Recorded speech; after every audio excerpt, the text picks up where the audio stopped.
saúdo a todas as pessoas que estão nos acompanhando através das mídias sociais. O Paulo é conhecido de longa data, né, Paulo? Desde 86 a gente jogava bola junto. Era um lateralzão grosso, né, Bila? Mas chutava forte. Tinha uma força que dava até medo. Gente, eu faço minhas palavras do vereador Rodrigo, quando desejou aqui, fez a menção de pesar pelo falecimento do nosso amigo Zé Riata. Realmente uma pessoa de grande índole, sempre muito ativo na vida de Nova Horizontina, muito querido por todos nós, especialmente pelo pessoal da Tabajara, que conhece ele há muitos anos, né? Sem dúvida vai fazer falta, mas como a vereadora e presidente Sônia disse, é um caminho que todos nós chegaremos, a hora que chegar a nossa hora, Deus não vai nos chamar, né? E tomara que ele tenha um bom lugar, que é onde ele merece. Eu gostaria de falar um pouquinho. Hoje eu tive a visita do senhor Jorge João de Macedo, lá do Tabajara 2, onde ele veio reclamar de uma situação sobre uma ponte que desde o final do ano passado está intransitável para carrinho de tração animal, e está um perigo, vereadora, para passar de moto ou até de carro, que a pessoa facilitar, cair dentro e dificilmente vai, corre até risco de perder a vida, porque é uma ponte que não é muito baixa. Segundo a informação dele, foi passado, que inclusive o vereador Valdete, né, Valdete, já falou, procurou o executivo e passaram para o Valdete que vão colocar uns tubos lá, né?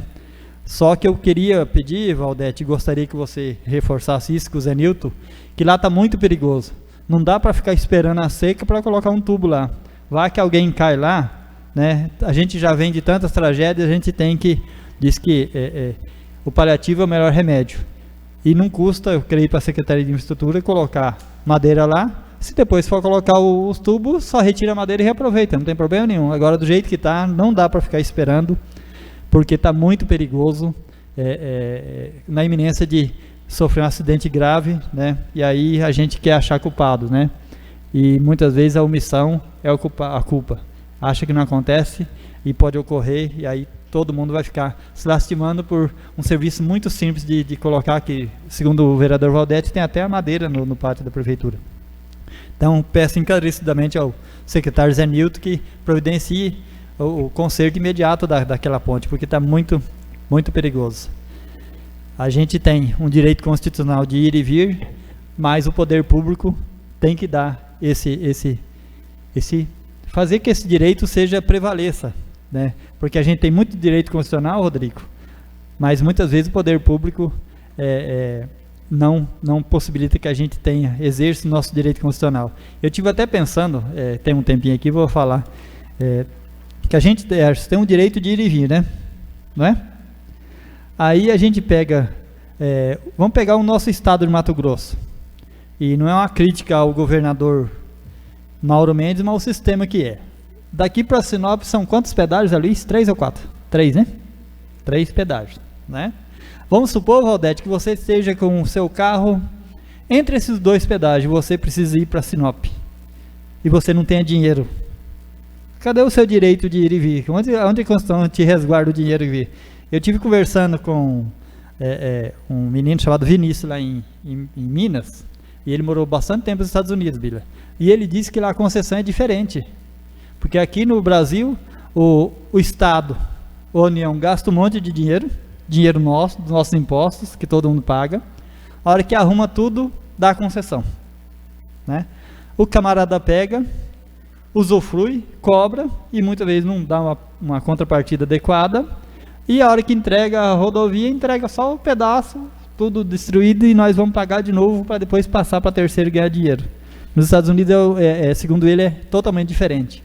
A pessoa quer uma concessão de uma estrada, Bila, ele vai e faz por conta dele. Ele desapropria, ele faz, aí ele cobra. E o governo garante que tem uma estrada, uma rodovia paralela. Se a pessoa não quer pagar o pedágio, ele pode ir pela outra rodovia que ele não vai pagar nada. No Brasil, infelizmente, o modelo é para privilegiar quem já tem, né? Eu tive hoje, até mostrei para o Altair Barbosa, uma leitura que eu fiz de um livro ATA lá em São João del Rei, né? Até a pessoa passou indelicadamente, até rasurou o livro e fez assim um círculo chamando a atenção naquela frase, onde falava o Valdete sobre os escravos. Aí ele falava bem assim, e com orgulho quem escreveu, que os escravos fugidos foram capturados, né? Fugitivos foram capturados, e eles foram marcados com a letra F no ombro, e para todo mundo ver que eles eram escravos fugitivos. Você vê, o que os escravos queriam, vereadora? Nada mais que a liberdade, né? Então o Brasil é feito às avessas. Eu estive também lá em Minas Gerais, fui na casa do Tiradentes, né? Onde Tiradentes morou. E a gente tem uma visão, talvez, não sei se certa, mas os mineiros não têm a visão do Tiradentes que a gente tem. Segundo os mineiros, ele era escravagista, como é mesmo, que eu fui na casa, eu vi lá onde tem a senzala, toda de pedra, com um buraquinho mínimo que não dá 10 centímetros, onde as pessoas ficavam lá dentro, tinha 2 troncos para ficar amarrado, né? Ele tomava a terra dos outros, e ele foi morto. Tinha sim o cunho social, que queria a liberdade, mas a principal causa da morte dele, segundo os mineiros, segundo até um parente dele que trabalha lá na casa, é que ele tinha comprado 700 quilos de ouro e não tinha pago para o governo os 20% do imposto. E isso foi os 140 quilos, foi o mais que foi ele ser preso. Então a gente é formado, nosso Brasil infelizmente é formado por muitos falsos heróis. A gente compra o que está no livro, né, e sai vendendo como verdade absoluta, né? E quem sofreu e quem mais sofre hoje, que são a classe mais pobre, sobretudo o negro, né, que sempre foi deixado de mão. Eu tenho quando surgiu a lei das cotas raciais, né, que inclusive o ex-deputado Riva foi um dos defensores, muita gente questionou, mas vai dar a cota? E tem que dar mesmo, porque o pobre, não só o negro, mas o pobre não tem condição de pagar uma escola digna para o filho. Aí ele vai na escola pública. E não são os profissionais que são ruins da escola pública, é que não tem condição de trabalhar. A vereadora é professor, eu fui professor há muito tempo, a gente sabe as condições mínimas que tem. Aí o filho do pobre vai para a escola pública, o filho do rico vai numa escola particular. Quando vai para o concurso, quem tem mais condição de passar nos cursos bons, de medicina, etc.? O filho do rico. Aí ele faz declaração de imposto de renda e desconta um bocado do que ele gastou com o filho. E esse dinheiro do imposto de renda voltaria para quem? Para os pobres. Então quem está pagando realmente o estudo dos ricos? Ou seja, Manuel, é para o rico ficar cada vez mais rico e para o pobre ficar cada vez mais pobre. É um sistema muito injusto, onde quem trabalha não tem muito valor. Tem muito valor quem especula, quem vive ganhando às custas dos outros. Infelizmente a gente tem um ranço cultural muito grande, a gente tem uma dívida com os pobres, com os negros, com os índios e com muita gente que até hoje vive à margem da sociedade, discriminado, sem condição nenhuma de quase sobrevivência. E a gente faz assim, muitas vezes a gente até comete o erro, Valdete, da gente não ver, porque se a gente for perceber também, quantas pessoas no município de Novo Horizonte carecem das coisas, e são os que mais têm dificuldade, vereadora, de chegar num secretário e pedir as coisas. Eles têm vergonha, eles têm medo, não sabem como chegar. O Manuel trabalhou na saúde e vê que o que ocorre é que as pessoas mais humildes são realmente as que mais têm medo. E por isso, graças a Deus, que eu posso falar assim, por todos os vereadores, que eu percebo que aqui são 9 pessoas que a hora que são procuradas, todos correm atrás para tentar resolver. Eu acho que Deus deu uma missão para a gente é privilegiado de estar aqui.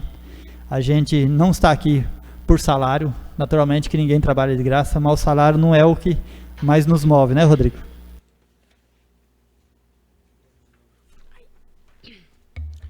Dois minutos para as suas considerações finais, vereador.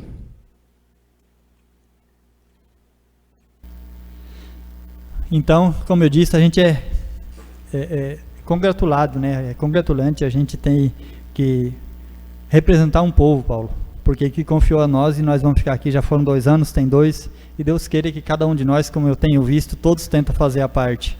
E a cobrança é normal, o Rodrigo fez, todos os vereadores fazem, e eu, mais uma vez, peço encarecidamente ao Zé Nilton que providencia aquele conselho, porque está muito, muito perigoso, e vamos evitar a tragédia, que chega de tragédia, né, vereador Gilberto? Vamos evitar, se a gente pode evitar, se tem condição, vamos fazer. Não vamos ficar esperando o Valdete seca para colocar tubo. Depois coloca e tira e reaproveita, não vai perder nada, né? O importante é preservar a vida e dar o direito constitucional de ir e vir para todo mundo.